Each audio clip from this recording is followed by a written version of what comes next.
बात कर लेते हैं कि 3 फेज इंडक्शन मोटर में जो है नंबर ऑफ पोल्स स्टेटर के और नंबर ऑफ पोल्स रोटर के ये हमेशा सेम होते हैं यार। That is a very important part. इसको मैंने कवर कर रहा हूँ, मैं डिटेल में बताऊंगा अभी ये चीज़ कि बात यहाँ पर ये हो रही है कि मान के चलते हैं हमारे पास 3 फेज इंडक्शन मोटर है जिसके स्टेटर 4 पोल का स्टेटर है, 4 पोल का।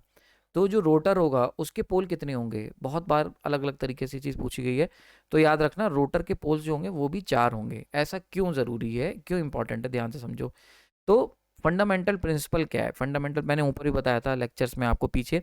फंडामेंटल रूल जो होता है, जो भी हमारी इलेक्ट्रोमैकेनिकल एनर्जी कन्वर्जन डिवाइसेस हैं या जितनी भी हमारी रोटेटिंग मशीन है, एक सिंपल सा रूल वहाँ पर फॉलो होता है कि रोटर की जो स्टेटर की जो रोटेटिव मैग्नेटिक फील्ड है उसकी स्पीड और रोटर की जो मैग्नेटिक फील्ड है दोनों की स्पीड हमेशा बराबर रहनी चाहिए। ये मैंने ऊपर एक पॉइंट भी कवर करा था कि जो रोटर्स की मैग्नेटिक फील्ड है और स्टेटर की जो मैग्नेटिक फील्ड है इनकी स्पीड बराबर रहेगी। अब आपके मन में आएगा सर फिर स्लिप उलिप क्यों आ रही है, अगर दोनों की स्पीड बराबर होगी तो इंडक्शन मोटर कैसे चलेगी।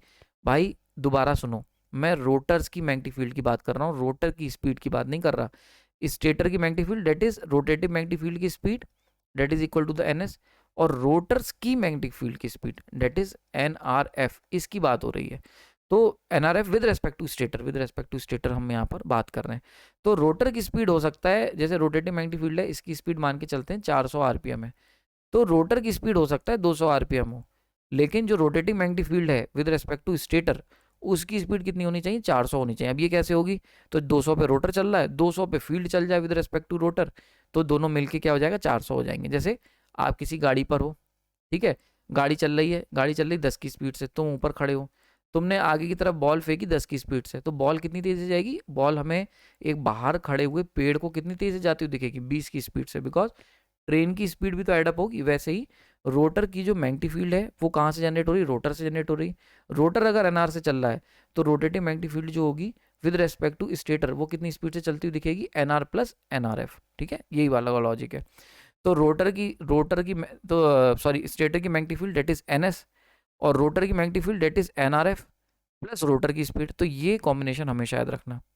तो रोटर प्लस रोटर, रोटर की जो मैग्नेटिक फील्ड है ये दोनों की जो स्पीड है ये एडअप हो गई तो रोटर की मैग्नेटिक फील्ड हमें दिखेगी। समझ में आ रहा है। तो इसीलिए हमेशा नॉर्थ और साउथ जो होंगे वो सामने रहेंगे।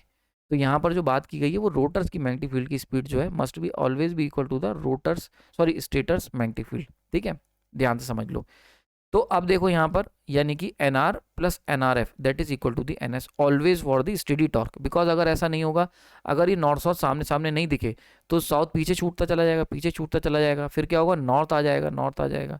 अब नॉर्थ नॉर्थ आएंगे तो रिपेल होगा, तो मोटर क्या होगा, ऐसे ऐसे करके ऑसिलेट करती चली जाएगी। अगर रोटेटिंग मैग्नेटिक फील्ड और रोटर की जो मैग्नेटिक फील्ड है उसकी स्पीड सेम नहीं हुई तो नॉर्थ साउथ जो होंगे वो पीछे आगे पीछे घूमते रहेंगे। भाई ये ऑब्वियस सी बात है, सोच के देखो। जैसे मान के चल रहे हैं ये है, ये चल रहा है नॉर्थ पोल इधर की तरफ, तुम्हारा है साउथ पोल। अब इनकी स्पीड सेम होनी चाहिए ना, तभी तो ये दोनों एक दूसरे के साथ लॉक होंगे। अगर इसकी स्पीड कम हुई तो ये तो पीछे छूटता चला जाएगा और इसका जो दूसरा जुड़वा भाई है नॉर्थ वो आगे आता चला जाएगा। तो अब पहले जब साउथ यहाँ था तो मोटर इधर की तरफ अट्रैक्ट हो रही थी, मोटर इधर घूमेगी। अब जब नॉर्थ यहाँ आएगा तो मोटर रिपेल होगी, तो मोटर इधर घूमेगी। तो मतलब देख रहे हो, इधर घूमी इधर घूमी, तो मोटर एक्चुअली क्या होगा, ऐसे ऐसे करके ऑसिलेट होती चली जाएगी, केवल ऑसिलेट होती रहेगी। ठीक है, क्यों, क्योंकि दोनों की स्पीड अलग अलग है। तो इसीलिए ये रूल है कि दोनों की स्पीड सेम होनी चाहिए, अदरवाइज हमें एक जो एवरेज टॉर्क मिलता है वो जीरो हो जाता है। तो मोटर कभी चल नहीं सकती अगर दोनों की स्पीड अलग अलग होगी। अब बहुत ध्यान से समझते हैं, रोटर को अगर हमें सेम स्पीड पे दौड़ाना है, दोनों की स्पीड सेम रखनी है, तो इसके लिए ज़रूरी है कि जो रोटर की मैग्नेटिक फील्ड की स्पीड है वो एग्जैक्टली इक्वल हो। अब स्पीड किस पे डिपेंड करती है, तो आपको पता ही है स्पीड जो होती है वो अल्टीमेटली डिपेंड किस पे करती है, वो डिपेंड करती है पोल्स पर, इनवर्सली प्रोपोर्शनल। ठीक है, अब बहुत ध्यान से समझना। ठीक है, स्पीड जो होती है वो उसका फॉर्मूला क्या होता है, 120 F/P। सही, यानी कि स्पीड इनवर्सली प्रोपोर्शन होती है पोल्स के। अब अगर तुम चाहते हो कि रोटर की फील्ड की स्पीड और स्टेटर की फील्ड की स्पीड दोनों सेम रहे, तो जितने पोल्स स्टेटर में हैं उतने ही पोल्स तो तुम्हें रोटर पे रखने पड़ेंगे, तभी तो ऐसा हो पाएगा। समझ में आ रही बात है। तो अगर आप चाहते हैं कि दोनों की स्पीड सेम रहे तो इसके लिए दोनों के नंबर ऑफ पोल्स भी सेम होने चाहिए, तभी ऐसा संभव है। ठीक है, वरना मान के चलते हैं एक ऐसा इंस्टेंट चुनते हैं जब स्पीड जीरो है, जब एनआर की स्पीड जीरो, ये वाला इंस्टेंट चुन लो, एनआर इक्वल टू जीरो। उस कंडीशन में रोटर की फील्ड की speed must be exactly equal to the NS, ये सेम होनी चाहिए। तो मतलब जितने पोल्स रोटर में बन रहे हैं उतने ही तो स्टेटर में होने चाहिए, तभी तो दोनों बराबर होंगे। तो इसीलिए ये रूल है कि दोनों के पोल्स सेम होने चाहिए, ठीक है, पोल मैचिंग होनी ज़रूरी है। अब देखो ये जो पोल मैचिंग का कॉन्सेप्ट है, जरा इसको देखते हैं कि स्क्वायरल केज और वाउंड रोटर, वाउंड मतलब स्लिप रिंग, याद रखना ये भी कई बार बच्चों को डाउट रहता है। तो वाउंड रोटर का जो शब्द है ये हम इस्तेमाल करते हैं जब हम लोग स्लिप रिंग इंडक्शन मोटर को इंडिकेट कर रहे होते हैं, स्लिप रिंग इंडक्शन मोटर को, ठीक है। तो बहुत ध्यान से समझते हैं इसको। तो स्क्वायरल केज जो होता है उसके अंदर इतनी समस्या नहीं है। स्क्वायरल केज के अंदर हमें फिक्स नंबर ऑफ पोल जो होते हैं वो लेने की जरूरत नहीं होती, बिकॉज स्क्वायरल केज क्या है, कंडक्टर्स जो कि एंड रिंग से शॉर्ट सर्किट है। तो इसकी बड़ी खास बात है कि इसके अंदर किसी भी तरीके के पोल्स फिक्स नहीं होते। जिस भी स्टेटर में हम लोग इस रोटर को रखेंगे स्क्वायरल केज, वो उसके पोल को धारण कर लेता है, अडॉप्ट कर लेता है, ठीक है। तो जैसे ही हम जो हमारा रोटर है जब हम उसे प्लेस करते हैं ना स्टेटर, तो स्क्वायरल केज रोटर जो होता है वो ऑटोमेटिकली क्रिएट कर लेता है same number of poles as in stator. ये बड़ी खूबी है कि रोटर जो होता है अडॉप्टिव होता है नेचर में। क्योंकि भाई देखो सिंपल है क्या, सिंपली हमारे पास कंडक्टर्स हैं, उनको हमने शॉर्ट कर रखा है, तो कोई वाइंडिंग तो हमने करी नहीं है, प्रॉपर सेट ऑफ वाइंडिंग तो है नहीं। तो ऐसी कंडीशन में अगर हमारे पास कोई रोटर है स्क्वायरल केज रोटर जो कि 4 पोल वाले स्टेटर में लगा है, अगर इसी रोटर को उठाकर, मैं बड़ा इंटरेस्टिंग क्वेश्चन बता रहा हूँ, ये गेट में आया हुआ था, अगर हम एक 4 पोल वाले स्टेटर 4 पोल के स्टेटर का जो स्क्वायरल केज रोटर है, अगर उसको मैं उठा के एक 6 पोल वाले स्टेटर के अंदर लगा दूंगा तो भी कोई समस्या नहीं होगी। जो स्क्वायरल केज रोटर है इट विल अडॉप्ट टू 6 पोल। बहुत ही इंपॉर्टेंट। इसीलिए अगर तुम्हें स्क्वायरल केज इंडक्शन मोटर है तो 4 पोल की है, तो उसका रोटर निकाल के तुम 6 पोल 8 पोल वाली इंडक्शन मोटर में रोटर से रिप्लेस कर सकते हो, कोई टेंशन नहीं है। बिकॉज यहाँ पर क्या है, कंडक्टर्स हैं और कंडक्टर्स क्या है, आपस में शॉर्ट हैं, तो वो सेम पोल हासिल कर लेंगे with the help of rotative magnetic field. तो जब रोटेटिव मैग्नेटिक फील्ड यहाँ पर फ्लो करेगी, जब स्टेटर की जो रोटेटिव मैग्नेटिक फील्ड है वो फ्लो करेगी, तो it will induce current in the rotor bars, जो कि जिसकी वजह से क्या होगा, रोटर के जो बार्स हैं वो सेम पोल हासिल कर लेंगे, ठीक है, same number of pole achieve कर लेंगे जैसे कि स्टेटर में होगा, ठीक है।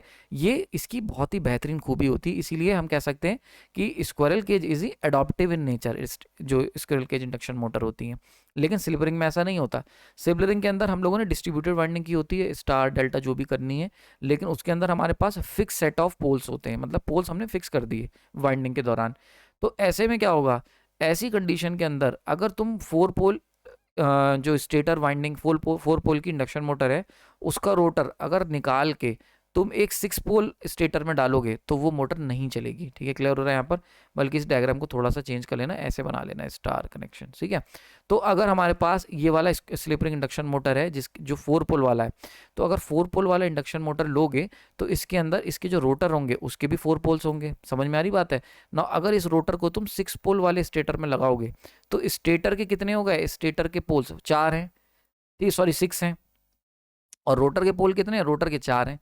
तो रोटर की जो मैग्नेटिक फील्ड बनेगी वो इनवर्सली प्रोपोर्शन होगी 4 के, और स्टेटर की जो मैग्नेटिक फील्ड बनेगी वो इनवर्सली प्रोपोर्शन होगी 6 के। तो ये दोनों के दोनों सेम थोड़ी होंगे, तो ऐसी कंडीशन में मोटर नहीं चलेगी।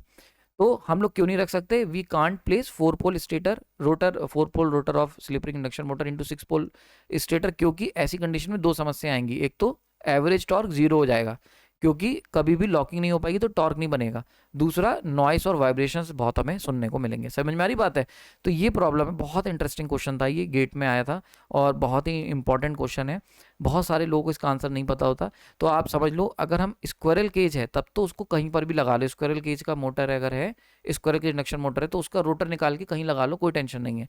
लेकिन अगर स्लिप रिंग है तो स्लिप रिंग का ऐसा नहीं है, ठीक है। क्यों? क्योंकि स्लिप रिंग के अंदर फिक्स सेट ऑफ पोल्स होते हैं और उनको हम चेंज नहीं कर सकते, पूरी वाइंडिंग चेंज करनी पड़ेगी। लेकिन स्क्वायरल केज जो होता है उसके अंदर बार्स होते हैं, और वो जो भी रोटेटिंग मैग्नेटिक फील्ड उनके अंदर पोल इंड्यूस करेगी, जब रोटेटिंग मैग्नेटिक फील्ड इसमें ऐसे घूमेगी तो it will induce same number of poles जो कि हमारे स्टेटर पे होंगे। तो पोल्स इसके अंदर पोल्स जो होंगे वो इंड्यूस होंगे और यहाँ पर वाइंडिंग के अकॉर्डिंग डिस्ट्रीब्यूट होंगे। तो इसलिए ये डिफरेंस होता है। इसलिए slip ring induction motor universal motor है, कहीं पर भी निकाल लो, कहीं पर भी चला लो, कोई टेंशन नहीं है, ठीक है। तो आई होप आज का लेक्चर आपको पसंद आया होगा।